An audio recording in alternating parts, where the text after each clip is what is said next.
Es un gusto recibir nuevamente, que sea de paso, Jorge Gis acá en el CINVESTAB. Jorge es de origen argentino, como lo van a detectar fácilmente, pero tiene una trayectoria que sí, posiblemente ya más larga en México que en Argentina.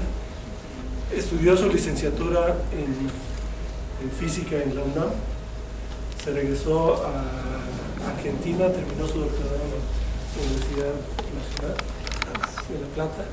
Bueno, hay dos allá. Y luego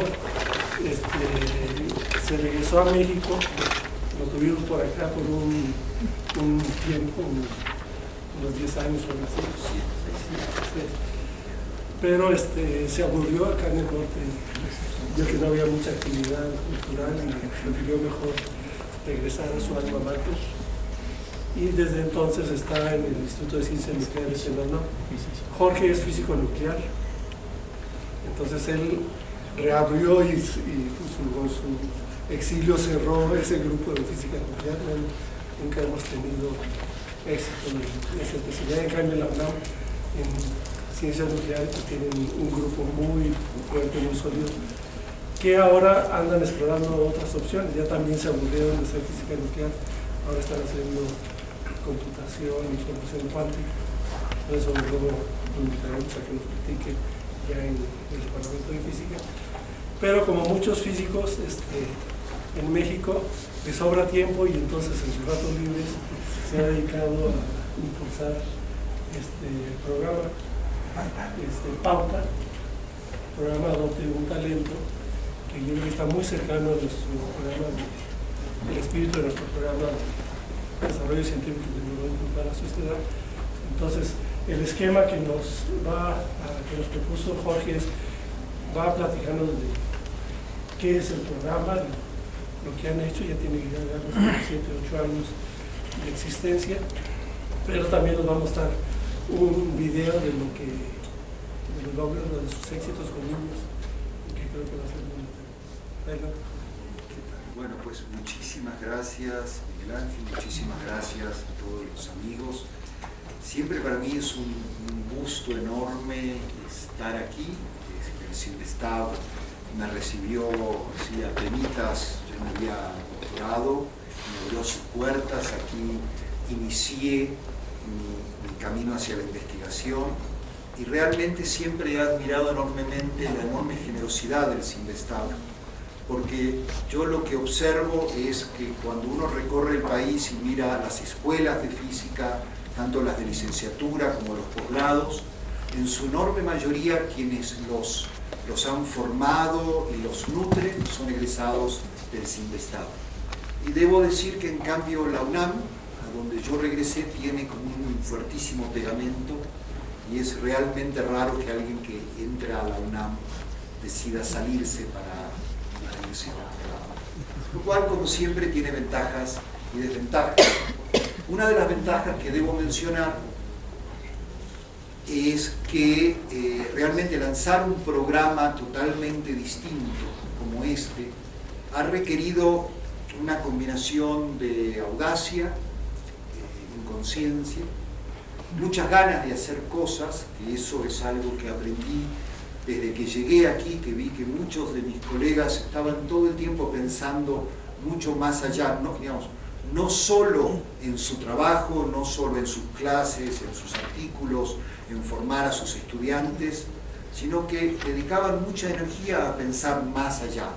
Es decir, el Atlas de la Ciencia Mexicana tiene muchos años y así ha habido aquí, yo veo muchísimos programas y por supuesto el CINVESTAB tiene probablemente la tradición más fuerte en América Latina en investigación educativa. Ustedes saben, cuando hay aniversarios, aquí vienen los egresados que aprecian mucho este lugar, pero cuando investigación educativa cumple años, vienen los secretarios de Educación Pública, los exsecretarios a saludarlos, porque se han formado mucho, y eso me queda muy cerca porque yo me he acercado. Yo estoy agradecidísimo con esto porque los físicos Solemos tener un entrenamiento que es muy eficiente para ciertos tipos de cosas, algunos que somos teóricos para hacer cálculos, los experimentales suelen además ser hábiles a la hora de manipular, obtener información, generar dispositivos, interpretar esa información, que es todo un arte, pero a veces, como creo que refleja desde mi punto de vista muy fielmente la serie Big Bang Theory, no tenemos las mejores habilidades sociales. Es decir, yo creo que Big Bang Theory nos hace un gran favor, porque nos muestra cómo somos, pero al mismo tiempo nos hace como simpáticos. Y bueno, entonces la idea, cuando hace ya un poco más de 8 años, con algunos, sobre todo con Alejandro Frank, que en ese momento estaba por ser director del Instituto de Ciencias Nucleares, charlamos un poco de qué cosas podíamos intentar hacer para tener un impacto más allá de nuestro entorno, ¿no? Es decir, nosotros decimos, bueno, uno es científico, contribuye al acervo del conocimiento general de la humanidad algún granito de arena, ¿no? Eso por lo menos nos decimos a nosotros para explicar por qué nos pagan por hacer lo que hacemos. Y formamos gente que aprende a hacer cosas parecidas a las que hacemos nosotros, damos clases para otros estudiantes que aprenden también cosas parecidas por un nivel más elemental, y entonces empezamos a pensar y sentir esta enorme gratitud, ¿no? Es decir, con todo, con que México es un país de enormes contrastes, yo creo que algunos somos increíblemente afortunados y privilegiados. Y algunos somos tan afortunados que no solamente podemos disfrutar de los beneficios que nos da hacer investigación en temas que nos gusta, convivir con colegas, con estudiantes, sino que además podemos incluso explorar otras opciones para regresarle a la sociedad un poquito de lo muchísimo que nos da. Y Pauta es un intento de eso. Entonces yo quisiera primero pasar unos 10 minutos del video. ¿Puede ser? Sí. Entonces pasamos, pero 10 minutos. A los 10 minutos, el video es de media hora. Así que lo vamos a, lamentablemente no hemos sido capaces, supongo que por orgullo. Entonces vamos a pasar 10 minutos de video, a los 10 minutos lo paramos. ¿Sí? Entonces, un niño podría saber que es bueno para la natación si nunca se metió al agua. No tendría forma de tener idea que esa es una cosa que le puede gustar y que puede darle un camino de vida y el que tiene habilidades que le valen la pena hacer. Y lo mismo pasa con la ciencia, las matemáticas.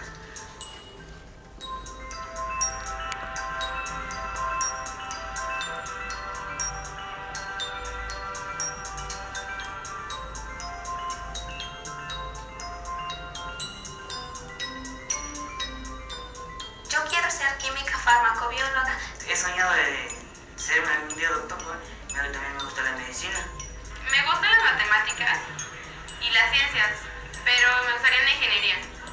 Me gustaría estudiar para ser solo las matemáticas, y también lo de medicina me llama mucho la atención.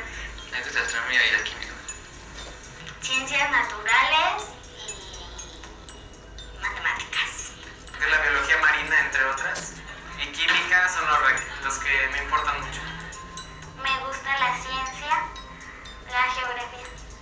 Matemáticas, español, ciencias naturales, historia. Y yo pienso estudiar física y matemáticas porque soy buena de esa materia. Astrónomo, lingüista, matemático, físico, botánico y biólogo. Futbolista. Qué bueno.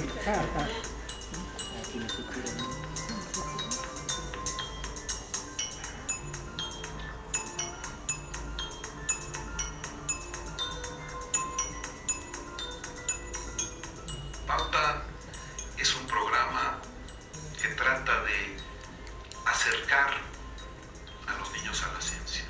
Promovemos la creación de espacios donde existan retos y donde de golpe puedan los niños encontrarse con sus habilidades. Y a través de talleres y actividades distintas pretendemos desarrollar en los chicos el gusto, el amor, la pasión, el entusiasmo por la ciencia. Lo que hacemos es trabajar con docentes, mostrarles la herramienta Pauta y ellos la aplican con sus niños en el salón de clase. Después de un tiempo de realizar estos talleres en el salón de clase, ellos nos recomiendan a ciertos niños a los que hayan visto más interesados o más despiertos en estos talleres pauta. Para mí un día en un taller de pauta es aprender mucho, es divertirme. Primero llegamos, platicamos y ya después nos enseñan los materiales. Tenemos que seguir las indicaciones para llevarlo a cabo. Los maestros te dicen una pregunta y te dicen ¿cómo harías tú el reto? Tenemos un tiempo en específico para hacer el primer reto y el segundo reto. Yo levanto la mano y contesto que así, que X cosas. Y eso lo que está bajo del iceberg. Me gusta que me hagan preguntas así del espacio, del cuerpo humano, de ciencias pues. En el témpano de hielo, en vez de aumentar, ¿qué pasó? ¿Yo? Ok, ¿pero por qué disminuyó? Más que darles respuestas, más bien les damos muchas preguntas. Y es en base a este método que los niños van explorando y van mejorando y van intercalando ideas. Que ellos construyan su propio conocimiento y lleguen a conclusiones que sean de carácter más duradero, puesto que ellos las descubren, ellos llegan a sus propias respuestas, ellos construyen su conocimiento. Y al final, lo que les pedimos, como siempre, es que hagan un registro sobre lo que aprendieron, sobre lo que les gustó, sobre lo que no les gustó, lo que les pareció interesante, lo que creen que es lo más importante. Hoy aprendí mucho más sobre el calentamiento global. Vi videos Lo anoté en mi cuaderno, cómo hicimos, qué me gustó, no me gustó, las preguntas que nos dio mi maestro Checo. Y ya después que terminamos hacemos nuestro registro. Y si nos da tiempo, jugamos. Me estoy asando. Me gusta hacer muchos experimentos, retos, escuchar. Lo que más me gusta de los talleres son las actividades que hacemos, todos los procedimientos, lo que hacemos con los materiales. Los tutores son muy buenos y, por ejemplo, si no lo entendemos, nos dan pistas. Vamos a hacer Luciano también. ¿Hasta qué altura dan? También se me parece divertido, son muy especiales. Sí, me gusta mucho porque me divierto. Procuramos siempre hacer una dinámica, que los niños se relajen, que estén contentos. Partimos de la idea de que si el niño está feliz puede aprender y desarrollar mucho mejor que si no lo está, ¿no? Nosotros como talleristas nos piden, digamos, una formación científica, pero necesitamos también una parte pedagógica, incluso humana, ¿no? Para poder realmente transmitir esta idea de que la ciencia se desarrolla y las habilidades científicas se desarrollan, ¿no? Esa es una forma muy poderosa de apropiarse y de construir conocimientos. Porque lamentablemente la mayoría de nosotros nos hemos formado en una visión donde el conocimiento es algo que nos da el que sabe y que nosotros absorbemos, no algo que construimos adentro nuestro, con nuestro trabajo, nuestra elaboración.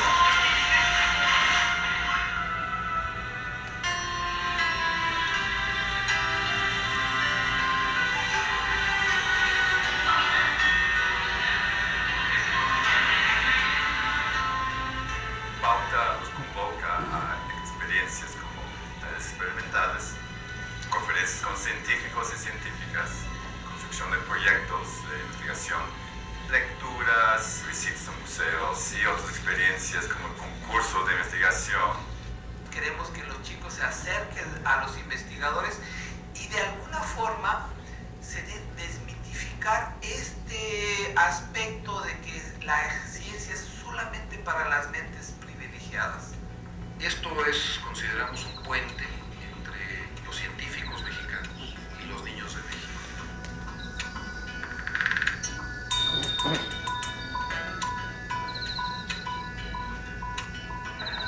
Estamos en el Congreso CUA. Este es un congreso a nivel nacional. Pauta nos juntó para hacer este proyecto que es el desarrollo de un prototipo para el secado y cocción celular de los alimentos. Nos dijeron, bueno, aquí hay tal persona que le agrada también lo mismo que a ti, y nos reunimos con un tutor para más o menos elegir qué tema íbamos a desarrollar. Siempre llevábamos ideas a nuestro tutor. Nos entregó un documento en el que venía un prototipo. Nosotros teníamos que ver el prototipo y teníamos que analizar cómo queríamos que fuese. Cada quien investigaba en su casa ciertos puntos de lo que nos daba nuestro tutor, y nos juntábamos los jueves para hacer nuestras mesas redondas y ver opiniones y juntar toda nuestra información. Fue muy divertido, la verdad fue una experiencia muy bonita. El convivir con gente que quiere apoyarte, que quiere verte superar. El trabajo en equipo es muy bonito, igual se intercambian ideas, vamos adquiriendo nuevos conocimientos entre personas, aunque siendo de la misma edad, pero sí son puntos de vista muy diferentes y nos ayuda a juntar nuestros conocimientos. El objetivo era presentar un proyecto que nosotros desarrollamos a lo largo de 4 meses, y pues yo siento que nos fue bastante bien.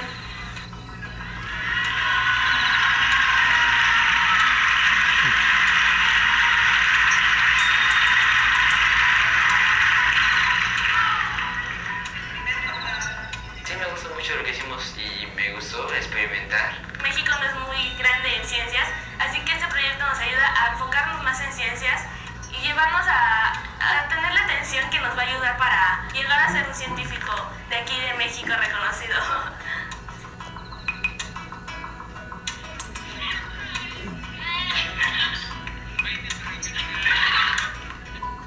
Pauta es un programa de desarrollo humano con el objetivo de potencializar las capacidades de niños, niñas, jóvenes, jovencitas y docentes, haciendo énfasis en estas capacidades para la ciencia.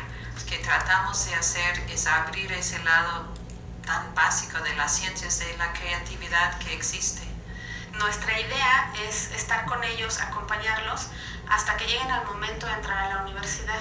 Iniciar a los niños o motivarlos para que continúen, para que más adelante ellos tengan una profesión que les ayude a desarrollarse y no se detengan. Si eligen una carrera que tenga que ver con ciencia y tecnología, Pauta se habrá anotado una palomita. Si no, creemos que habremos aportado al desarrollo, a un mejor desarrollo personal y profesional de cada niño que participa con nosotros.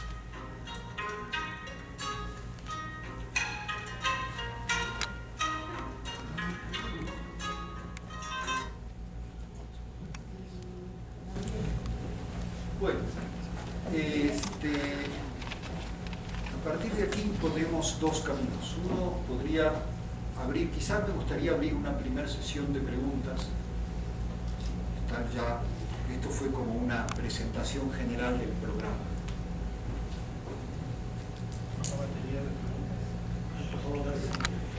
¿Desde hace cuánto tiempo empezó Pauta?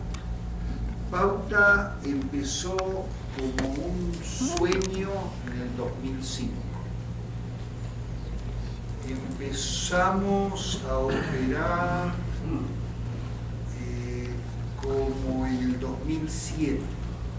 ¿Sí? Es decir, es que pasó un buen rato desde que empezamos a soñar con esto hasta que tuvimos el primer financiamiento. ¿Sí? Y ahí debo decir que es la diferencia de estar en la UNAM, en el equipo Alejandro Frank, que ya en ese momento acababa de recibir el Premio Nacional de Ciencias y Artes y era director del Instituto de Ciencias Nucleares. Y entonces el rector de la UNAM, en ese momento Juan Ramón de la Fuente, nos dio el primer $1.000.000 para empezar. Y entonces eso es como un buen puntapié inicial, digamos, ¿no? Y empezamos trabajando con profesores. La idea, es decir, hay un par de cosas que me gustaría comentar. Al principio, bueno, por supuesto, no entendíamos gran cosa. Empezamos esto con Alejandro Frank, con Julia Tagüeña, ¿sí? En un momento estuvo con nosotros Fernando Flores, ahora Fernando ya no está trabajando tanto con nosotros, pero tenemos un equipo pedagógico, donde tenemos una de las que vieron, es Janet Berhovsky. Ella tiene un doctorado de aquí, ella es bióloga con un doctorado del Departamento de Investigación Educativa de aquí. No yo digo de aquí, pero en realidad queda en la otra punta de la ciudad. y entonces tenemos un equipo de gente igual, lo que decía Jolosotsky, es decir, casi todos nuestros talleristas esencialmente son egresados de carreras de ciencias, y que algunos, todos tienen al menos licenciatura, algunos tienen maestrías, algunos tienen doctorados, pero en general es gente que está navegando entre la ciencia y las ciencias sociales, la ciencia de la educación, la pedagogía. Entonces, en el equipo pedagógico tenemos 4 personas que tienen ese perfil, licenciatura en ciencias y doctorados en pedagogía. Y entonces, eso a mí en lo particular, yo estoy muy agradecido a Pauta por muchas cosas. Una de ellas porque siento que mi cabeza se ha ido abriendo, ¿no? En estas cosas, ¿no? Bueno, algunas de las cosas que se cuentan aquí. Entonces empezamos a trabajar primero con profesores de primaria, con la idea de, seguramente, es decir, estamos seguros que hay muchos niños en el salón de clase que o no se ven o se ven y el profesor los odia porque son latosos y le hacen la vida difícil, y que probablemente en un reto de ciencia se comporte totalmente distinto que calladitos se ven más bonito, ¿sí? Y entonces, resonamos con profesores, y eso es algo maravilloso. O sea, yo no discuto lo que se dice de los profesores de nivel básico en este país. Lo que yo quiero compartirles es que nosotros hemos tenido contacto con algunos cientos de profesores y mantenemos relación estrecha con ellos, y son gente maravillosa, comprometida, que trabaja a lo largo de años con nosotros, muchas veces viniendo sin estímulos, es decir, extras, sin nada, por el puro placer de formarse y tener mejores herramientas para trabajar temas de ciencias y matemáticas en el salón de clases. Y estoy hablando en su enorme mayoría de profesores de educación pública, ¿sí? En el DF, en Michoacán, en Chiapas y en Morelos. Entonces, bueno, esta es una oportunidad, ¿sí? Como en todo en la vida hay de todo, nosotros tenemos la suerte que a través de este programa nos encontramos con esta gente, ¿sí? Y entonces ellos trabajan varios meses en el salón de clases usando retos en el salón de clases, ¿no? Con respuestas muy variadas. Hay maestros que contagian y el director se enamora y el jefe de sector se enamora. El jefe del sector 34, que es la zona de Coyoacán, es un fanático de nuestro programa, ¿sí? Y también hay casos distintos, ¿no? Está la directora que va caminando por el patio de la escuela, asomándose al salón de clases y ve que en primero están todos escuchando a la maestra y en segundo están resolviendo una cosa. De golpe llega a cuarto y hicieron las bancas a un lado, están en el piso jugando con agua, riéndose, salpicándose. ¿Qué es esto? ¿Por qué están jugando en vez de estar dando clases? ¿Sí? Resulta que hay una maestra Pauta que está haciendo experimentos con los chavos, y los chavos se están divirtiendo, están trabajando en grupo, ¿sí? Pero eso, darle a eso valor de aprendizaje es un reto grande que para alguna gente funciona maravillosamente y para otros no tanto, ¿no? A pesar de que el discurso de la SEP es exactamente este. Es decir, nosotros lo que estamos haciendo es lo que la SEP dice que hay que hacer. Y nosotros estamos dándole herramientas a los profesores para que hagan eso, ¿sí? Junto con ellos. Pero hay problemas porque, por ejemplo, enlace en realidad evalúa otra cosa. Enlace evalúa conocimientos, ¿sí? Pero el conocimiento son conocimientos enciclopédicos, porque si alguno de ustedes ha leído a Paulo Freire, ¿quién ha leído a Freire? Yo sí. ¿Sí? Bueno, es lo que se llama Freire conocimiento bancario, ¿no? Con todo el debido respeto a los bancarios, familia bancaria, pero y la diferencia, y eso es por ejemplo lo que evalúa programas como PISA, ¿no? Probablemente Carlos Bosch les habló de PISA, ¿no? Entonces PISA evalúa habilidades, ¿no? Y esa es la diferencia. Bueno, claro, como yo toda mi vida fui alumno aplicadito, así de 10, y después estudié física, de clase de física, yo pensaba que estudiar era sacarse 10 en los exámenes, ¿sí? Yo siempre fui bueno para eso. Pero y esta cosa del conocimiento útil para la vida, ¿no? Es un concepto totalmente distinto. No tiene nada, no tiene precisamente ninguna correlación con lo que se evalúa en los exámenes tradicionales. Entonces, y esta cosa de que el único conocimiento útil es el que cada uno de nosotros somos capaces de construir adentro nuestro, ¿no? Y a veces, sí, Bogdan está desesperado. Yo tengo las preguntas cortas. ¿Cuáles son los criterios de elegir entre los niños los talentos? Esto es primero. ¿Y cuánto tiempo el niño que entró a la pauta permanece en pauta? Y si ustedes tomaron un niño para participar en pauta y no tuvo ningún progreso deslumbrante, ¿lo eliminan causando una fuerte frustración o cómo? Me parece excelentes preguntas. Justamente los primeros años de pauta nos dedicamos muchísimo a discutir esto y después nos relajamos. Es decir, honestamente. Es decir, lo que hacemos es, esencialmente, tenemos talleres pauta, es decir, trabajamos en las escuelas, los profesores hacen talleres y desde el principio los invitamos a que luego nos propongan 2 o 3 estudiantes. Y trabajamos con los profesores, y con los profesores trabajamos los talleres, lo mismo que los profesores eligen. Sí, los profesores eligen, pero también hay muchos otros canales. O sea, los hermanos de los que están quieren venir, usualmente también los aceptamos. La gente ve nuestra página y dice, yo tengo un hijo que creo que quiere estar ahí, ¿sí? Y también los aceptamos. La SEP tiene un programa de atención a niños con necesidades diferentes. Es un programa muy grande de la SEP. Y dentro de las necesidades diferentes están lo que ellos llaman los estudiantes sobresalientes. Que ellos tienen sus propios criterios, un poco más vagos, o distintos por lo menos.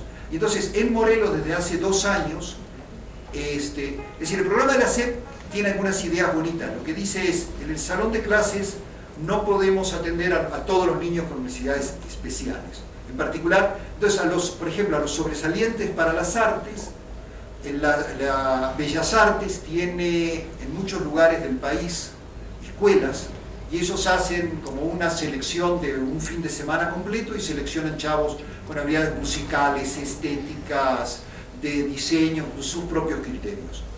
A los que tienen habilidades deportivas sobresalientes los canalizan a la CONADE. Y a los que ellos llaman que tienen habilidades intelectuales sobresalientes, les dan un besito en la frente, porque no tienen nada para hacer con ellos, excepto en algunos lugares como en Durango, donde tienen trabajo con gente de la universidad, pero en general a nivel nacional, para esos que ponen la categoría de habilidades intelectuales sobresalientes, ¿no? Y entonces, desde hace ya 2 años, en Morelos estamos trabajando tenemos 2 grupos de niños, los niños que nos han llegado de los profesores y los niños que nos han llegado del convenio que tenemos con la SEP para atender a estos chicos. Esa es la primera parte. Entonces, llegan de muchos. Al principio nos preocupaba mucho. Después decidimos que en buena medida para nosotros un niño talentoso pauta es un niño que entra al programa y tiene ganas de seguir acá. ¿Por qué? Porque estos son talleres donde hay que estar trabajando y discutiendo de por qué esto se hunde, o cómo funciona la selección natural, ¿sí? O cómo se resuelve un problema de lógica matemática. Y un chavo que quiera estar 4 años acá, en eso algo debe gustar. ¿No? Entonces, son 4 años. A ver, empezamos a trabajar con niños hace 5. Hay niños, por lo tanto, de esos niños, algunos han pasado y se han ido. Nosotros no corremos a ninguno, no hemos tenido ahora nunca la experiencia de correr a ninguno, pero sí, algunos se van y otros siguen. Lo bonito es que como la mitad de los que empezaron, siguen con nosotros. Y entonces, algunos que estaban en primaria, están en prepa, y nos ponen unos retos muy grandes a nosotros de cómo acompañamos. Y ahí, por ejemplo, a los que están en la zona sur de la UNAM, estamos enganchándonos con el programa de jóvenes hacia la investigación de la UNAM, que funciona para prepas y primeros años de la licenciatura, que es parecido como el verano de investigación científica de la academia, pero la academia es un poco para más grandes. La UNAM es como desde prepa, digamos, prepa o CCH.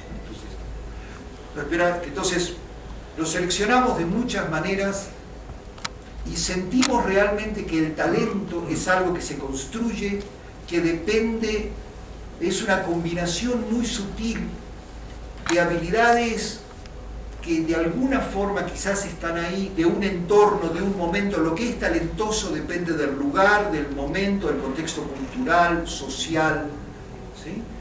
Y entonces, claro, cada uno de nosotros puede tener su imagen, y está muy válido que cada uno de nosotros tenga su propia imagen de lo que es talentoso. Estos niños en general, bueno, ya vieron, unos chavos de secundaria participaron en un torneo de experimentos de ciencia en Morelos, sacaron un lugar muy destacado, eso es bonito, ¿sí? Las Olimpiadas son algo bonito, pero esto no es entrenar para las Olimpiadas, ¿sí? Acá no memorizan nada. Después de hacer el taller de flotación, no les preguntamos el principio de Arquímedes, y no tienen por qué saber lo que es densidad. Si consiguen construir el concepto de densidad en sexto de primaria, es maravilloso. Probablemente les tome hasta la prepa construir el concepto de densidad. Y entonces, el tema es, digamos, nosotros, nuestra vocación es acompañar. Y hay lugares, como la Ciudad de México, algunas, la ciudad de Cuernavaca, donde eso tiene un sentido. En los Altos de Chiapas es muy distinto. ¿Sí? En los Altos de Chiapas estamos acompañando niñas y niños que se van a otro pueblo a estudiar la prepa, porque en su pueblo no hay prepa, que tienen necesidades muy básicas como rentar un cuartito, que esencialmente todos están en el programa Oportunidades,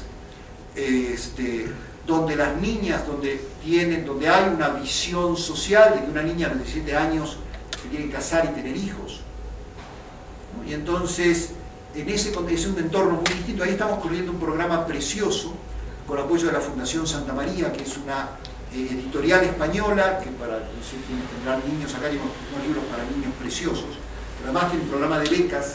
Entonces nosotros hemos iniciamos primero con 12, después lo ampliamos a 25, becas para niñas de origen indígena de diferentes comunidades, que se reúnen una vez al mes en San Cristóbal de las Casas, usualmente acompañada de su mamá, su papá, algún profesor, y con una investigadora.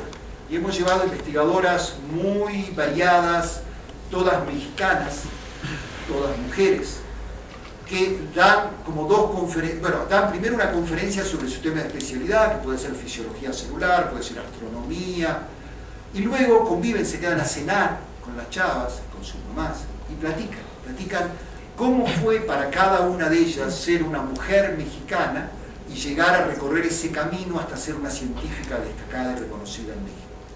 Y la idea es abrir camino. Y al mismo tiempo damos becas.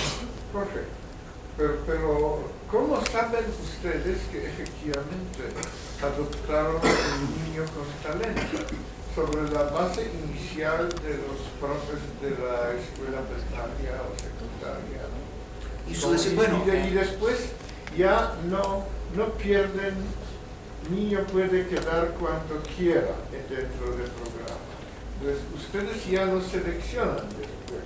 Seleccionamos, pero no, es decir, la sensación es que hay un número enorme de niños talentosos. Por ahí, no sé eso si, sí. Es decir, si han escuchado hablar de Ken Robinson. ¿Cómo saben que ustedes, la selección inicial?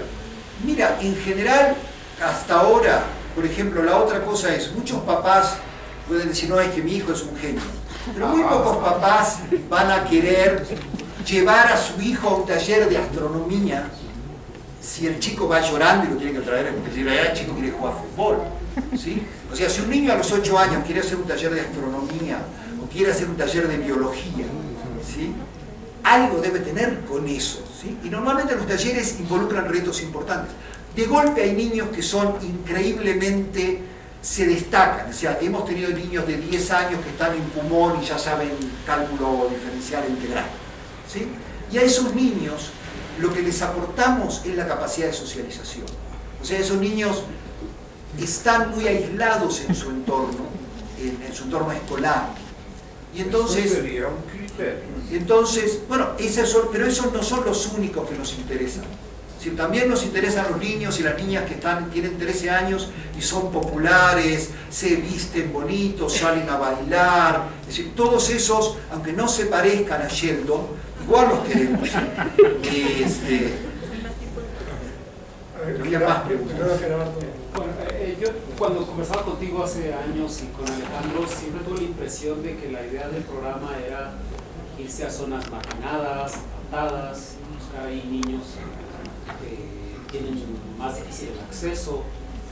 Ahora veo que no, también están acá y entonces ahí mi pregunta sería, ¿cuál es el punto con dirigirse a una zona, por ejemplo, cercana a la UNAM, donde los niños pueden ir a Universum los fines de semana y llevar talleres que ya están bien montados de ciencia en las capitales de los estados, donde también tienen museos de ciencias y también hacen estos talleres?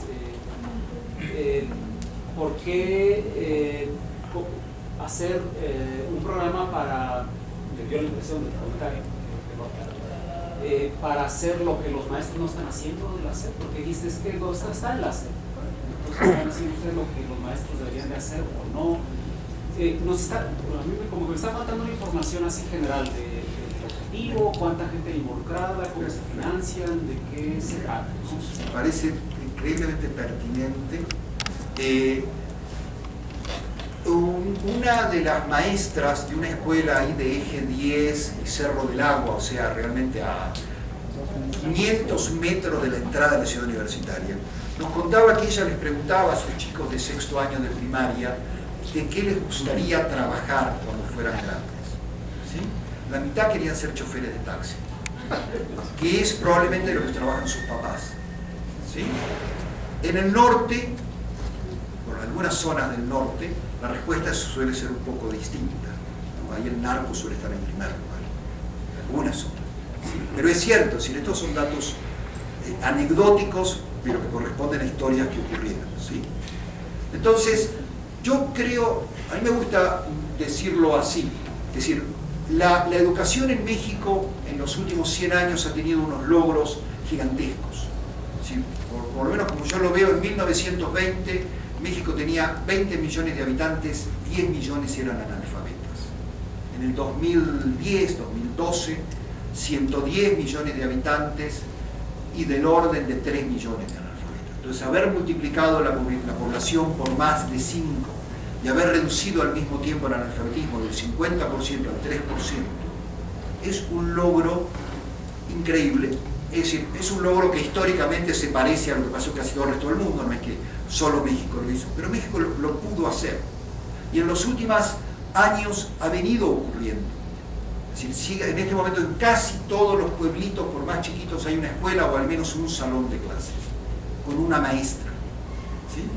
Y en este momento, en los últimos 10 años, y en buena medida gracias al programa Oportunidades, que le da 200 pesos por cada niño y 300 por cada niña que sigue en la escuela, el nivel de escolaridad entre 15 y 24 años aumentó a 10 años, aumentó de 9 a 10 en los últimos 10 años. ¿Sí? Esos son los datos de CONAPO que justo estaba mirando el viernes. ¿Sí? Entonces, hay logros muy impresionantes que yo creo que vale la pena resaltar y que creo que claramente tienen que ver con que, bueno, un poco hay una necesidad histórica y otro poco con que afortunadamente, si los que roban no se roban todos, se roban una parte y otra parte le invierten en algunas cosas que les sirven. ¿Sí? Entonces, ahora, ¿cuál es el reto? ¿Cuál es la conclusión de eso? Entonces, México en ese sentido está todavía mucho más atrás que la mayoría de los países desarrollados de la OCDE y mucho mejor que muchos otros países que están peor. O sea, alcanza a mirar de la frontera sur de México para el sur y vas a ver cantidad de países que están infinitamente peor. ¿Sí? Entonces, ¿qué es lo que está faltando? Está faltando la permanencia después de la prepa, en la prepa, y está faltando, y eso es el tema más grave en este momento, la calidad. O sea, tenemos el salón con piso de cemento, bancas y un pizarrón. Tenemos un maestro o maestra y tenemos a los niños. Eso es maravilloso. Ahora, lo que pasa ahí tiene que servir para algo. ¿Sí? Y en eso no nos va tan bien.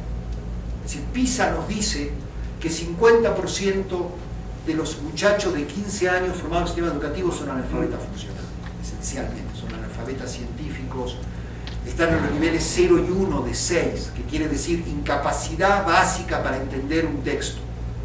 ¿Sí? Pero si no en España. No, en España está un poco mejor, en España debe ser como el 30%, acá es el 50%. ¿Sí? O sea, entonces, ahora, esto es gente que son chicos que fueron a la escuela, porque de hecho los que resuelven PISA, de hecho fíjense que tenemos un sesgo a favor. PISA es una prueba que solamente se toma en las escuelas secundarias o prepas a niños que tienen 15 años. Es una prueba con perfil de edad, no de nivel educativo.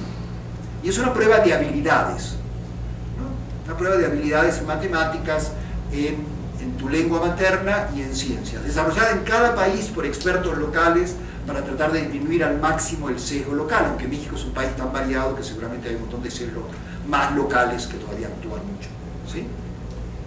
Entonces, la mitad de los niños, o el 45% que a los 15 años ya no está en la escuela, no está resolviendo esa prueba.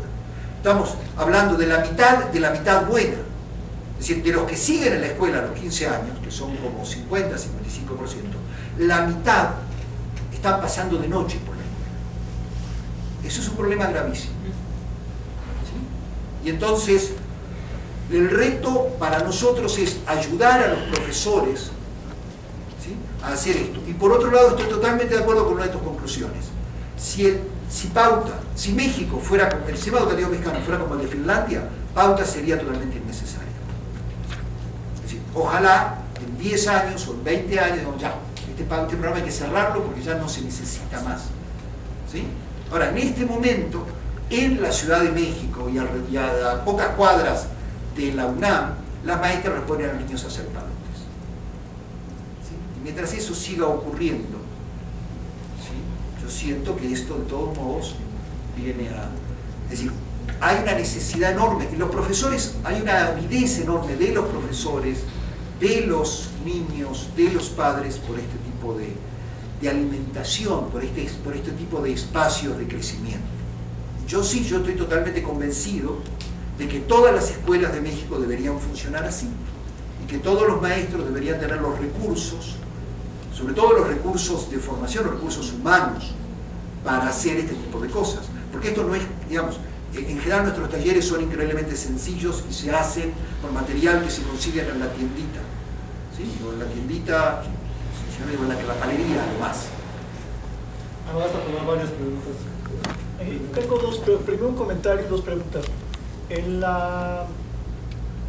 Si nos dices que han trabajado ustedes con Pauta con maestros y estudiantes que se encuentran geográficamente cerca del CEU o en Cuernavaca, más el grupo de Chiapas, si me restringo a la parte de los estudiantes que están cerca de Ciudad Universitaria, muchas veces se dice, por ejemplo, aquí en el Cinvestav, algunos decimos que el Cinvestav se ha convertido en una institución que provee servicios educativos a la zona norte de la Ciudad de México y que ha perdido su estatus de institución nacional.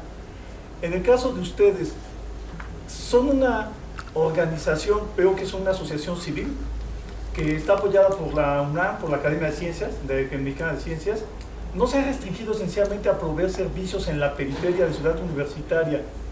Esencialmente, uno, es una pregunta. Otra, ¿cuántos niños tienen trabajando con ustedes? Y complementado a esto, ¿cuánto les cuesta? Parece excelente. Carlos, tres preguntas. No, pero yo tengo muchas preguntas, mejor no, entonces, es que es difícil para dar porque entonces me emociona. La única pregunta es, ¿quiere decir que ustedes aceptan a cualquier niño que tenga interés en lo que ustedes hacen, o sea, en la ciencia? Una más. ¿Cómo diseñan o quiénes diseñan todos los experimentos, todas las dinámicas? ¿Cómo está toda la parte operativa ya de la interacción con los niños? Entonces vamos por varias partes.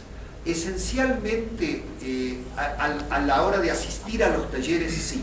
Con las becas, como tenemos pocas becas, en este momento también tenemos, por ejemplo, en Chiapas, que es el lugar donde estamos dando becas en este momento, tenemos 70 becas del programa Becados.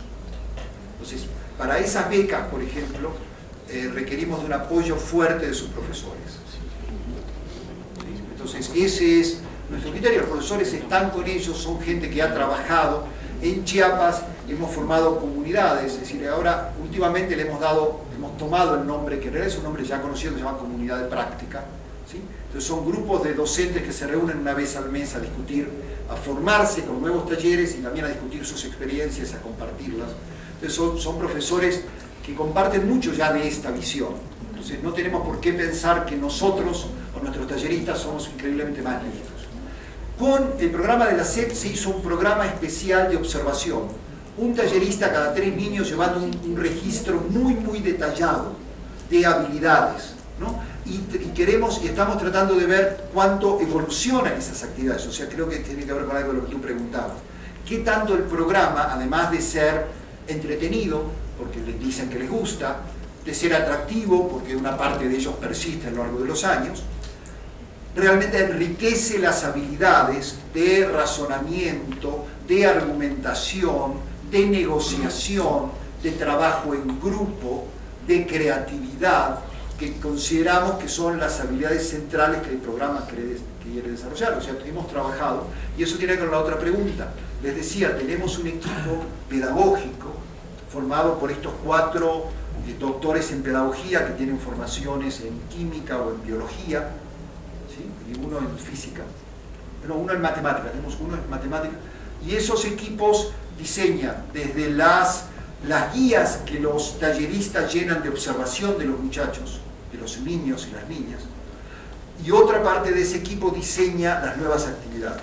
Digamos, también como trabajamos con profesores y hacemos formación de profesores en nivel 3 de formación de profesores, trabajamos con ellos para que ellos diseñen talleres y después tratamos de tomar esos talleres que sirvan como de entrada para un proceso como de refinamiento y son para que sean talleres pauta. Entonces tenemos, y algunos de los talleristas al principio lo hacíamos todo mucho más mezclado, todos hacíamos todo, pero digamos, después de un rato descubrimos que era increíblemente ineficiente. Entonces estamos tratando de especializar un poco más las áreas. Entonces tenemos una cantidad de material, por ejemplo, este es el tipo de materiales que les damos a los profesores, y esto tiene, uy, esto se abrió, bueno, esto tiene desde, es decir, es una carpeta que tiene desde una discusión de la visión pedagógica, ¿sí? Que es el constructivismo de Vygotsky, esencialmente, el constructivismo social, es donde nos ubicamos nosotros, hacia y todo el aprendizaje a través de los retos, y de ahí hasta, a ver, vamos a mostrar la otra que no se abrió, entonces, y hasta algunos ejemplos de actividades y con una descripción de, digamos, una pequeña guía de cómo hacer la actividad, unas referencias como a material extra asociado a los temas que se van a trabajar en eso. Esto es para los profesores, y también estamos trabajando desde hace 3 años con maestros normalistas. Entonces le damos a los profesores y a los maestros normalistas esta carpeta. Es una carpeta que es carpeta porque puede crecer, ¿no? Entonces es el tipo de cosas que estamos diseñando para trabajar, ¿sí? Y las vamos probando en nuestros talleres. Y entonces, para ir hacia esa pregunta de allá, que creo que también es bien importante, y sí, somos flojos y empezamos por lo que nos quedaba cerca. Empezamos a trabajar en universo. Y a trabajar en universo, digamos, tiene este efecto, por supuesto que es seguramente el mismo efecto si estaba en el norte, que es que los papás se emocionan muchísimo de llevar a sus hijos a la UNAM a tomar un taller de ciencia. Ahora, creo, en otros lugares es muy distinto, ¿sí? Es decir, en Morelos hay, por ejemplo, todo un grupo de niños de Tepoztlán, de las primarias públicas de Tepoztlán, que van cada sábado a la Casa de la Ciencia en Cuernavaca a hacer talleres, ¿sí? Y los papás se organizan y van en grupos. Y en Chiapas es increíblemente más difícil porque casi todo el trabajo no es en San Cristóbal, sino que es en los pueblitos de los Altos, ¿sí? Y también tenemos algo en Tapachula, ¿sí? Y entonces ahí es muy difícil. Lo que hemos estado haciendo en los últimos 2 años son campamentos. Primero hicimos 1, ahora ya el año pasado conseguimos hacer 2, campamentos de un par de días, donde van las niñas, los niños, los papás, los maestros, ¿sí? Con una noche que se quedan, porque esa es una actividad. Y el resto, y lo que estamos impulsando mucho, son clubes de ciencia en las escuelas que llevan los propios profesores, porque ahí, es decir, eso es lo que nos da mucho gusto, estar en ambientes muy variados. Porque probablemente Universum en la UNAM sea el ambiente super high. Tenemos un lugar muy bonito de más de 100 metros cuadrados en el Museo Tecnológico de Chapultepec, que está acondicionado como espacio pauta. Ese ya es un ambiente distinto. Y claro, estamos negociando con la CEP en Iztapalapa, por ejemplo. Ese es un lugar totalmente distinto, ¿sí? Tiene que ver, y después en Michoacán hemos trabajado, por ejemplo, trabajamos mucho el programa este ha resonado mucho con algunos grupos de profesores y directores en telesecundaria, por ejemplo. ¿Sí? Telesecundaria usualmente salen muy abajo del resto de las secundarias, pero hay algunas, es decir, ya hay profesores de telesecundaria que viven en la ciudad, viajan 1 o 2 horas, dan su clase, dan 4 horas de clase o 5 y se regresan. Pero hay otros que viven en la escuela de Ustedes tienen algún email, ¿verdad? Nosotros tenemos un email, tenemos unos hermosos folletos y te puedo dar uno. Yo tengo algo. Y en cuanto al número de estudiantes participantes. Número de estudiantes. Tenemos directos e indirectos, ¿no? Eso después a Carlos Bosch le gustó la idea de los indirectos, y ahora creo que también cuenta sus indirectos. O sea, hemos trabajado del orden de unos 800 profesores en estos 5 años, ¿sí? Y esos quiere decir que han reproducido en sus salones de clase, ¿sí? Y esos te dan un número del orden de los 15.000, 20.000 estudiantes a los que se llega indirectamente, que tenemos poco control de qué tanto y cómo llega eso. Y después tenemos del orden de unos 1.000 muchachas y muchachos con los que trabajamos mucho más directamente. Entonces, que asisten a nuestros campamentos, que asisten regularmente a los talleres de ciencia, o que están en espacios donde les damos una atención más directa. Entonces, esos son, y de esos 70 tienen beca en Chiapas. Eso es más o menos, y 800 estudiantes normalistas que han tomado, estudiantes y algunos profesores, que ya por 3er año han estado tomando también talleres pauta. Entonces esos son como los normalistas en total deben ser como 2.000, porque algunos repiten y otros egresan. Entonces son como apuestas a diferentes niveles. Y respecto de los números, vale la pena decir, en este momento estamos construyendo, junto con la gente de Educación a Distancia de la UNAM, un portal. Tenemos un sitio web, pero queremos transformarlo realmente en un portal educativo. Y estamos haciendo una alianza con una organización que se llama Teachers Without Borders, así como Médicos Sin Fronteras, que son maestros de fronteras, que tiene un trabajo maravilloso donde combina presencial, en línea gratis y en línea cobrando, depende del nivel de asesoría que tengan. Y tienen unas acciones impresionantes en África y en muchos lugares, de hecho también en varios lugares de México ya están operando, nosotros estamos incorporando a eso. Ellos en general no tienen contenidos de ciencia y tienen muy poco en español. Nosotros estamos estamos armando una alianza estratégica para poner contenido de ciencia y tener más contenidos en español y formar comunidades de práctica virtuales, es decir, fortalecer esta práctica. Que de vuelta, en algunas zonas es más fácil y hay otras zonas donde no hay internet. Entonces ahí es más difícil. Tenemos otra pregunta, Carlos y Berenice. Robert. Bueno, ciertamente son dos muy sencillas. Una es, ¿cuáles han sido los logros que llegan a visualizar del trabajo que han realizado hasta el momento? Y las otras, ¿cuáles son sus metas o qué se están planteando ustedes como organización a, no sé, 5 años? ¿Cuál es su perspectiva, ¿no? futura, básicamente? ¿Otra pregunta más? Bien, yo estoy viendo su sitio web y me entran básicamente 3 preguntas. La primera es, ya nos dijo que tratan de convertir este sitio web pues ya en un portal educativo, ¿no? Y para entrar en los contenidos necesita uno estar registrado. Ese es el primero. Los niños de pauta, sus papás y demás obviamente tienen registro, pero para dar una difusión para la población general, pues a lo mejor mostrar los contenidos sería bastante interesante.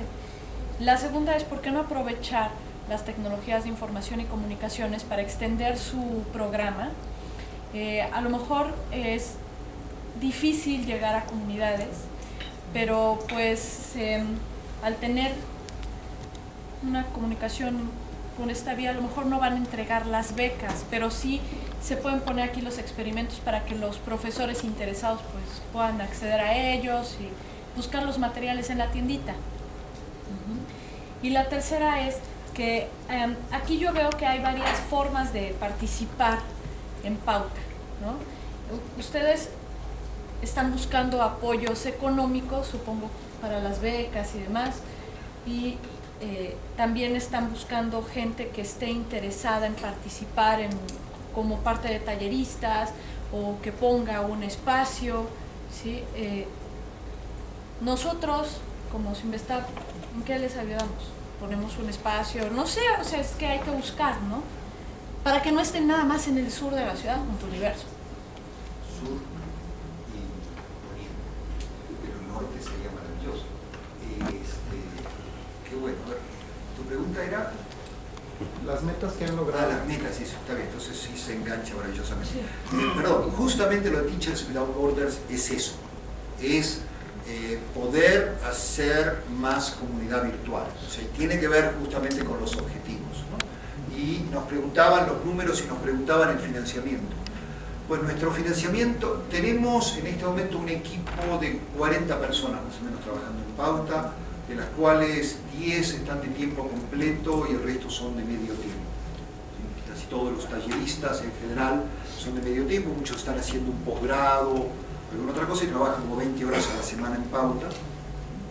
Requiere toda una formación ser tallerista, o sea, estamos encantados, o sea, el camino usualmente ha sido tomar gente con entrenamiento en ciencias y darles una formación en todo esto.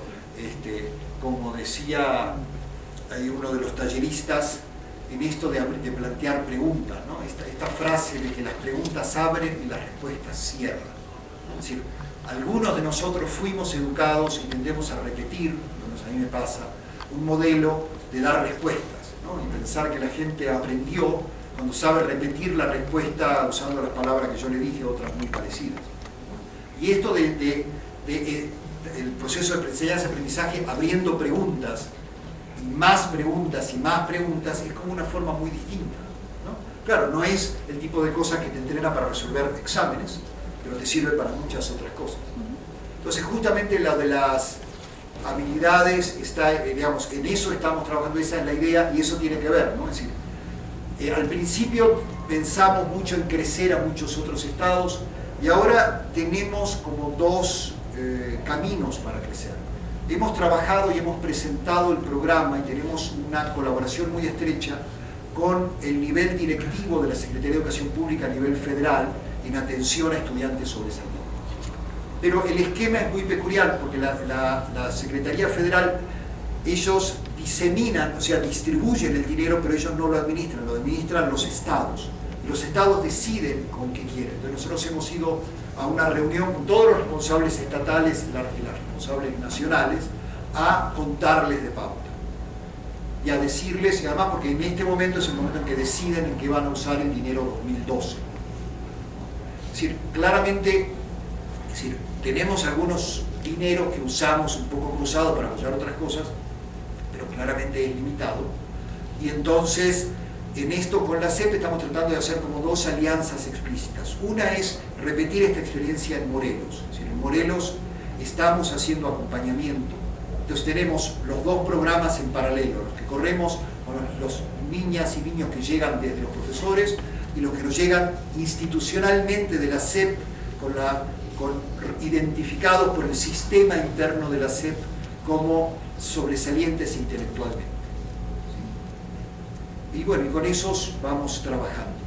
¿Sí? Y eso nos permite mantener una colaboración. Y ahora otros estados como Hidalgo están pidiendo lo mismo, es decir, pensamos que iban a hacer más, son procesos lentos, cada estado tiene sus prioridades, ¿sí? Entonces a pesar de que casi nadie tiene alternativas, bueno, no necesariamente esto es su lista de prioridades para este año, ¿sí? También incorporamos, igual que en la ciencia en la escuela, a Pauta, en los talleres para profesores de primaria, en el catálogo de formación de recursos humanos de la CEP.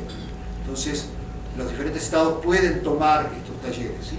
Y este también es un camino. Es mucho más lento de lo que nosotros creíamos cuando empezamos a transitarlo. Esto lo empezamos a transitar hace 2 o 3 años, ¿sí? O sea, no alcanza, estar ahí es necesario, pero no es suficiente. Para que opere hay que estar ahí, y en lugares como Chiapas, donde estamos desde el principio, donde tenemos relaciones muy estrechas con la Secretaría de Educación Pública del Estado y con los centros de formación de maestros, igual no funciona, porque el secretario de Educación Pública cambia cada 6 meses. Entonces tardamos más en conseguir la cita que en que nos lo cambien, ¿sí? Entonces hay un montón de problemas. El secretario de Educación Pública normalmente es alguien que viene en este ajedrez del poder estatal, ¿no? Que su interés es, él ya está viendo a dónde va a saltar al siguiente, ¿no? Entonces es muy difícil, es decir, a nivel de los, notablemente es mucho más fácil a nivel federal, porque además tiene como más continuidad, no necesariamente todo el sexenio, pero sí una parte, que a nivel estatal es una cosa tremenda, ¿no? En Michoacán, 6 meses al año, la Secretaría de Educación Pública está tomada por los maestros, que están en huelga, y ocupando el secretario, entonces simplemente no hay dónde ni con quién hablar, ¿sí?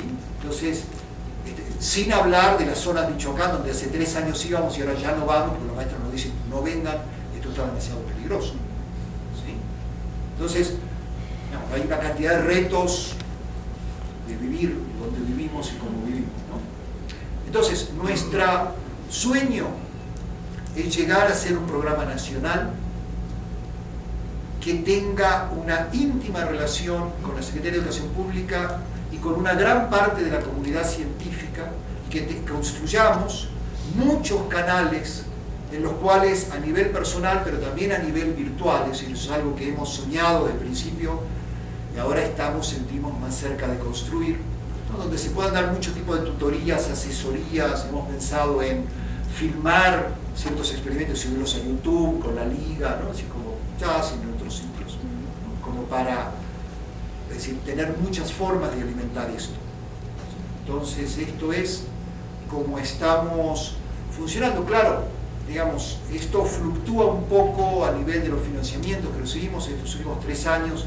Hemos tenido muy fuerte apoyo del subsecretario de Educación Superior, Rodolfo Tuirán, que se ha traducido en que le damos cursos a maestros normalistas, a estudiantes normalistas, y con eso también opera buena parte del programa, ¿no? Y hemos tenido otros apoyos de la UNAM, del Museo Tecnológico de Chapultepec, de CONACYT, ¿no? Entonces, esto que preguntaban, estamos operando del orden de los 6 millones de pesos al año. Tamaño de operación. ¿Tiene estatus de RENIECIT? Tenemos RENIECIT, estamos en RENIECIT, somos donatarios autorizados, ¿qué más? Bueno, tenemos la AC, tenemos estados de cuenta auditados y registrados, ¿qué más? Nos hemos anotado en casi todos los espacios posibles, ¿sí? Y la última pregunta me parece maravillosa. Yo creo que sería quizás, si de aquí saliera una idea de tener un Pauta Norte. No del CONACYT, es una propuesta de una alumna, ¿no? Claro, pero claramente se puede. Mira, por ejemplo, Universum, ¿qué nos da? Nos da un espacio físico y el hecho de estar en la UNAM. Nada más. ¿Sí? Y el espacio físico es un espacio fluctuante. En el verano nos lo quitan porque tienen los cursos de verano, ¿sí? Pero para los maestros y para los papás ir ahí, igual que seguramente aquí, digamos, si aquí pudiéramos tener algunos espacios que se pueden usar 3 tardes y los sábados, ¿sí? Y podemos buscar acuerdos y empezamos a explorar con los jefes de sector, los directores de escuelas de la zona norte, sería maravilloso. Y claramente, digamos, esto construye unos vínculos, ¿no? Es decir, porque realmente hay que ver cómo, digamos, para los que vivimos en el ambiente académico, ahí vivimos, en nuestra casa estamos todos los días, pero para mucha otra gente, nomás entrar y mirar y poder hacer una actividad institucional, ¿no? Y que les dé, que no solo vienen de visita, ¿no? Y eso tiene que ver también con una cosa que preguntabas. Pauta es muy distinto de las actividades que se hacen usualmente en los museos de ciencia. Es decir, una cosa que aprendimos desde el principio es la diferencia entre divulgación de la ciencia y formación, desarrollo de habilidades, un proceso educativo. Las dos cosas me parecen importantísimas. O sea, si tú vas al Metro Pino Suárez o vas al parque aquí y haces un sábado, pones un tianguis de la ciencia y la gente viene y juega con cosas, probablemente se vayan pensando lo que uno quiere decirles. Mira, no todo lo que... Si tienes una profesora de química y un profesor de matemáticas que odias, pero la ciencia es más que eso, y también somos buena onda y simpáticos, y entonces capaz que conseguimos, es una campaña de relaciones públicas, ¿no? Bueno, hay profesores en secundaria que se encargan de hacerte odiar la ciencia. Nosotros de acá venimos a tratar de seducirte de vuelta. Pero no aprendiste nada. No te llevas ninguna habilidad que te va a servir para nada en particular. ¿Sí? Porque las habilidades se construyen en procesos largos. ¿Sí? Es como aprender a tocar la guitarra, a jugar fútbol, a nadar, a hacer karate. ¿Sí? Es decir, esto toma años, como cualquiera de las otras cosas. ¿Sí? ¿No? Entonces, es decir, nosotros nos sentimos en ese espíritu. Entonces es la diferencia entre ir a escuchar a Café Tacuba y aprender a tocar la guitarra. Las dos cosas pueden ser muy placenteras, pero son muy distintas, ¿no? Y el nivel de construcción individual que involucra una es muy distinta de que involucra la otra. Hay tres preguntas. Carlos, Rafael y Edgar. Doctor, muchas gracias por estar aquí. No lo hemos dejado concluir y salen una serie de preguntas. A mí me llama la atención muchas cosas. Siempre que alguien habla de sueños, recuerdo la frase de Groucho Marx que dice: si tu futuro se basa en sueños, no pierdas el tiempo, vuélvete a dormir. El programa adopta a un niño con talento, así como lo ha usted platicado. Decía yo que me orilla a una serie de preguntas. La primera pregunta era cómo se definía el talento por parte de ustedes, pero usted ya nos dio un acercamiento hace rato. Nos dijo, no sabemos, cada quien puede tener su definición. Y sin embargo, en los objetivos del programa dice, el programa de promoción y desarrollo del talento científico. ¿Cómo se puede, me pregunta, promocionar y desarrollar algo que no se puede ni siquiera definir o caracterizar cuantitativa y cualitativamente? Esa es mi primera pregunta. ¿Qué pasa con los niños sin talento? Esa es mi segunda pregunta. Mi tercera pregunta es, ¿cómo saben que un niño tiene talento? Ya lo contestó eso. No lo creo, pero bueno. Carlos, ya está, con dos preguntas. Es que tengo muchas. Mira, a ver, pero... No, espérame, Rafael ahora. No te puedo parar. Muy interesante, lo felicito. Creo que es un aporte muy importante, independientemente de los pros y de los contras. Y me gustaría saber qué relación guardan ustedes con el programa de formando profesores o formadores. En algún momento fue formando formadores y luego fue formando profesores, cuyo financiamiento depende de Fundación Televisa, creo que Telmex y algunos otros grupos, porque este programa tiene que ver con la formación de profesores a nivel primaria y secundaria. ¿Qué relación guardan con ellos? Y me parecería muy importante, si es que no tienen una relación actualmente, que pudieran tener contacto en el futuro, puesto que ellos ya tienen una plataforma elaborada para la educación a distancia de profesores, que bien podría en un momento dado incorporarse para estudiantes. ¿Estás hablando de la ciencia en tu escuela o es un programa? Es un programa a nivel nacional en el que algo así está como que las instituciones, digamos las primarias, secundarias, mandan a algunos de sus docentes a capacitarse y les dan cursos de pedagogía didáctica de las ciencias y la escuela pone creo que les paga una parte y también les da un estímulo. Edgar, muy bien. ¿Qué tanto han fortalecido o promovido el uso de la infraestructura de las FES, ¿no? FES Cuautitlán, Acatlán, Aragón, digo, para extender esto fuera del ciudad universitaria? Bueno, a ver, respecto del talento no quisiera, dado que yo soy un poco laxo, es un sesgo mío, nosotros como organización hemos trabajado muchísimo el tema del talento. Esta es la definición de PISA. ¿Qué tan bien preparados están los jóvenes para enfrentar los retos del mundo actual? ¿Sí? Eso es lo que, de hecho, lo que miden las pruebas de PISA. Y, bueno, entonces, respecto. Ahí me pasé. Competencia científica, capacidad de usar el conocimiento científico para identificar preguntas y obtener conclusiones basadas en la evidencia que permitan comprender y tomar decisiones acerca del mundo natural y los cambios que éste ha sufrido a través de la actividad humana. ¿Sí? Entonces, esto es un poco una posible definición. ¿Sí? Digamos, claro que talentos, competencias no son exactamente lo mismo.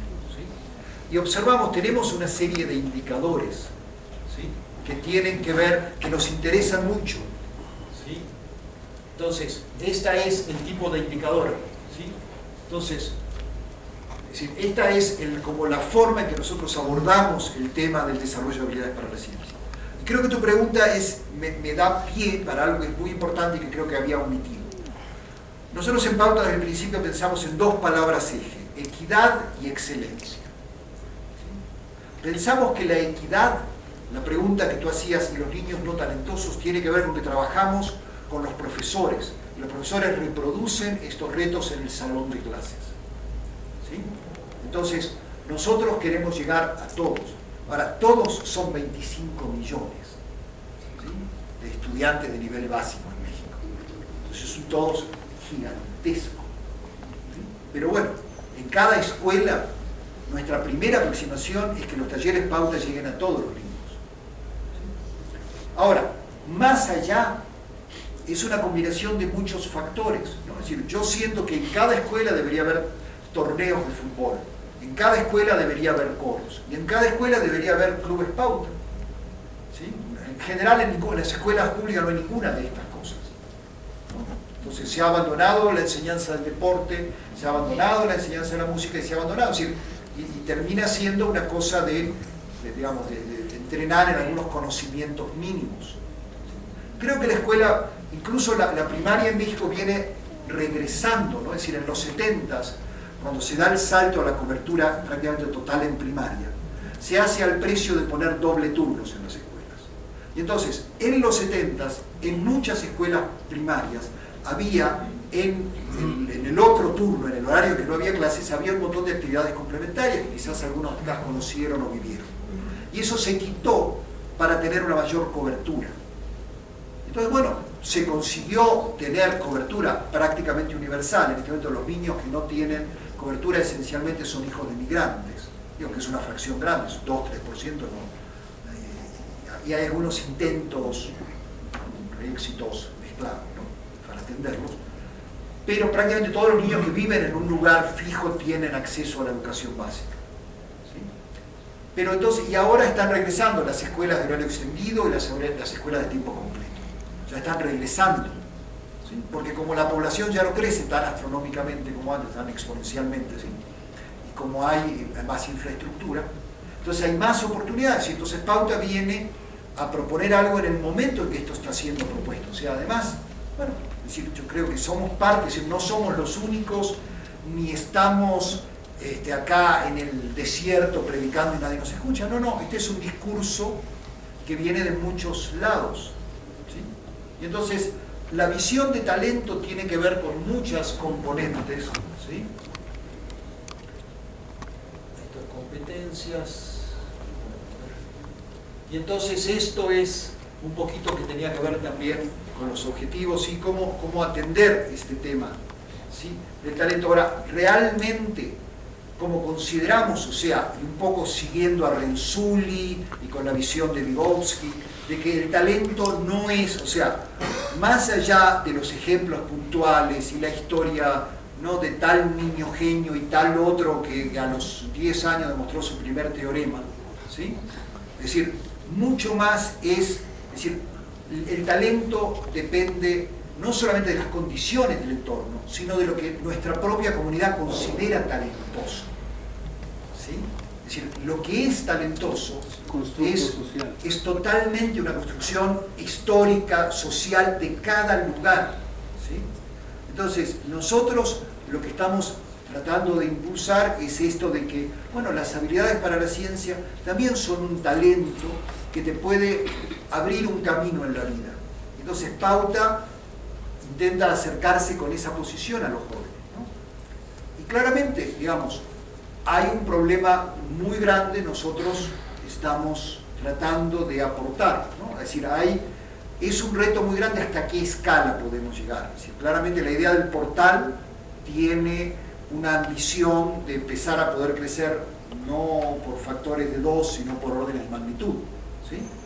Y eso nos va a plantear infinitos más retos de muchas otras cosas, ¿sí? Por supuesto. ¿Sí? Entonces había más preguntas que ya me olvidé. ¿Me preguntaron? Yo solamente el comentario de 100... las CENEPS. No, porque en realidad, decíamos, como todo en la vida, esto surge de un grupo de cuates, ¿sí? Y que vamos jalando a más y más, ¿no? Entonces ahora algunos de los de aquí los hemos invitado también a nuestro comité científico y estamos viendo cómo hacer. Tampoco somos tan hábiles a la hora de convocar a los colegas. No hemos sido suficientemente creativos a la hora de decir, bueno, aquí los invitamos. Entonces algunas amigas científicas les pagamos, ¿no?, con estos fondos de SM el viaje a Chiapas. Y vuelven fascinadas y luego cuentan unas historias y las muchachas y las mamás de las muchachas cuentan, están súper conmovidas y la investigadora llega con lágrimas en los ojos a abrazarte y decirte que su vida tiene un antes y un después de haber tenido este contacto, ¿no? Entonces, bueno, todo el mundo queda encantado, ¿sí? Pero no, es decir, no somos tan creativos, no hemos podido hacer todo lo creativos que quisiéramos a la hora de convocar más colegas, ¿sí? Entonces, a la hora de decir, bueno, te invitamos para tal tarea, ¿no? Y la otra cosa, bueno, tampoco, es decir, nuestra capacidad de crecer, por supuesto, tiene un montón de limitantes. Uno de ellos es la cantidad de financiamiento que la contamos en cada momento, la cantidad de gente formada para responder a los retos, ¿no? Que es siempre el problema. Digamos, hacemos talleres de planificación estratégica con un señor maravilloso que los hace con Coca-Cola y con Microsoft México, y a nosotros nos lo regalan, ¿sí? Y claro, tenemos los mismos problemas que tiene cualquier empresa, ¿no?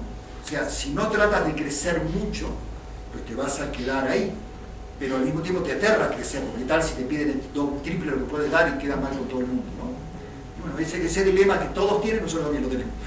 Y entonces en las CENEPS no lo hemos hecho simplemente porque no lo hemos encontrado. O sea, de hecho esta idea, si me encantaría que pudiéramos hacer una alianza y que quizás de esto surjan las primeras conversaciones para formar el Pauta en el norte de la Ciudad de México.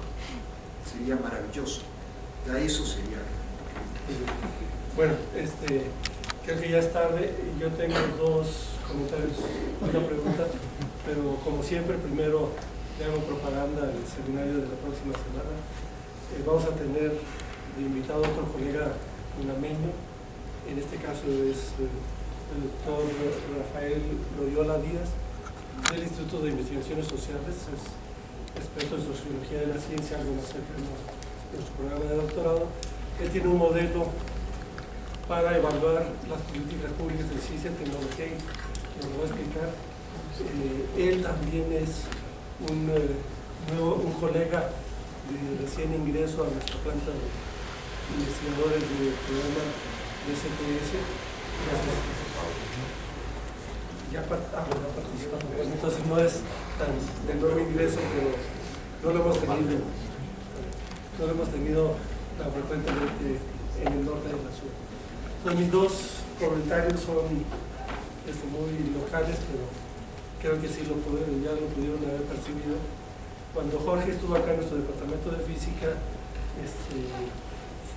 antes de iniciar la UNAM, fue coordinador de admisión de nuestro programa de posgrado. Y en esa época tuvimos un ingreso, matrícula enorme. Se fue y bajó, entonces no pudimos encontrar a alguien que lo sustituyera. Ya saben, pueden apreciar por qué, el entusiasmo que le pone a eso. Entonces, ahora, para preocuparnos nosotros, Jorge se incorporó al Consejo Técnico del programa Consejo Académico del programa de Ciencias Físicas de la UNAM, que es un programa mucho más amplio que el de nosotros, el diseño staff. la anécdota local es de que solo hay 4 programas en ciencias físicas en México con reconocimiento por parte del CONACYT de competente internacional. El primero fue de Simvestab, hace como 6 años ingresamos, y los colegas de la UNAM dicen que no podían creer.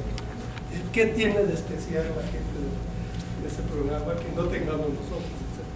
Y ahora ya tienen como 3 años, pero no les ha funcionado muy bien. Yo creo que todos tenemos en México problemas con nuestros programas de posgrado, pero la UNAM es muy exitosa en atraer estudiantes, pero por alguna razón creemos que no son tan eficientes como nosotros. Pero entonces yo creo que con Jorge allí en ese consejo vamos a tener que preocuparnos de que sí nos van a rebasar fácilmente. Y la pregunta que ya la hizo alguien, tiene que ver que no, Eugenio ya lo reclamó, que no diste el seminario. No, pero perdón, esto fue premeditado. Es decir, yo traía una presentación PowerPoint que he presentado en muchos lugares, un video de media hora que pensé que era demasiado largo para un seminario. Entonces pensé que la primera parte como que describe un poquito las ideas, tenía ganas de este diálogo. Yo estoy encantado, espero que no los haya defraudado, pero a mí me encantó esta oportunidad de dedicar casi una hora al diálogo. Fue más fluido, etcétera. Lo que pasa es que nuestro coordinador de seminarios, muy estricto con el tiempo, me decía yo, era todavía falta el seminario completo. Bueno, entonces, la pregunta es, todas las comparaciones son odiosas. Carlos Bosch sí nos hizo una presentación, un seminario informal, con números, parámetros, y en el aspecto de logros nos impresionaría, o sea, la cantidad de seguimiento de lo que han hecho sus profesores y sus estudiantes. Ustedes no tienen algo comparándote con la ciencia en tu escuela a ese nivel de números. No he visto sus últimas formas, nos interesa muchísimo. Tenemos un proyecto con CONACYT que lleva otra investigadora, que es una quinta, que esta es una ingeniera química con doctorado en pedagogía, en enseñanza de la ciencia, Alejandra García Franco, que tiene un proyecto con CONACYT para medir específicamente el impacto de los talleres pauta en la calidad de la enseñanza en el salón de clases. Y tenemos una serie de indicadores más bien cualitativos que serían como indicadores de satisfacción, ¿no? Entonces de esos tenemos encuestas con los estudiantes, encuestas con los padres de familia, encuestas con los profesores, y tenemos el otro indicador que es como la permanencia en el programa, o sea, qué tanto los profesores y qué tanto los niños siguen con nosotros, ¿no? Entonces en ese sentido esos indicadores así de números se ven muy buenos. Es un reto grande, es decir, el otro reto, que es un tema que todavía no hemos conseguido como evaluar en detalle, es realmente qué tanto éxito tenemos en el desarrollo de habilidades para la ciencia.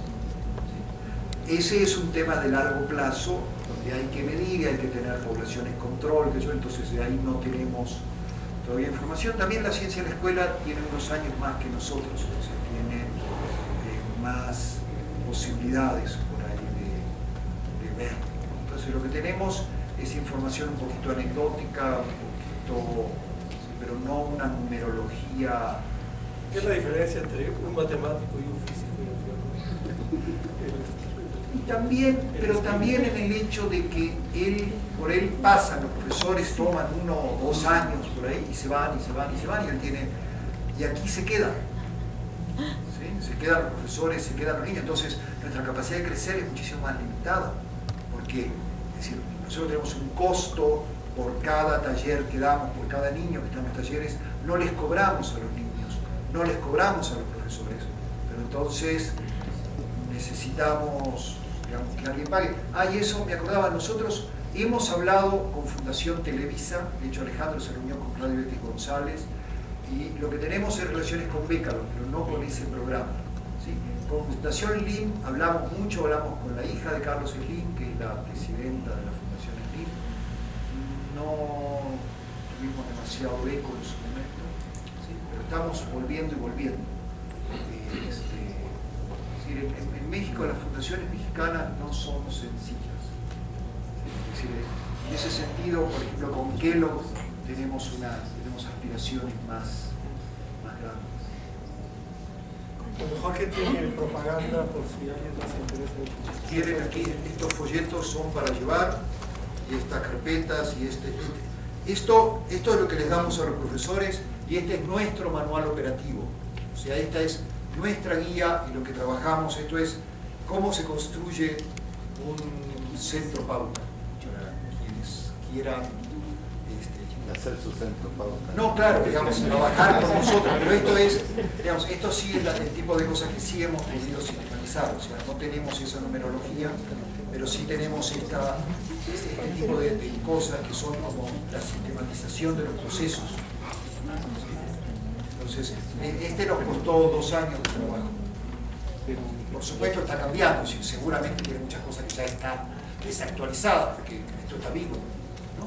Pero al menos es una primer parte, ¿no?, de todo. Entonces, este tiene mucho más material para los maestros, no material pedagógico, este es material para los talleristas, para los coordinadores. Entonces, bueno, todo esto es para los que quieran, y así es. Entonces ahora sí le agradecemos a todos.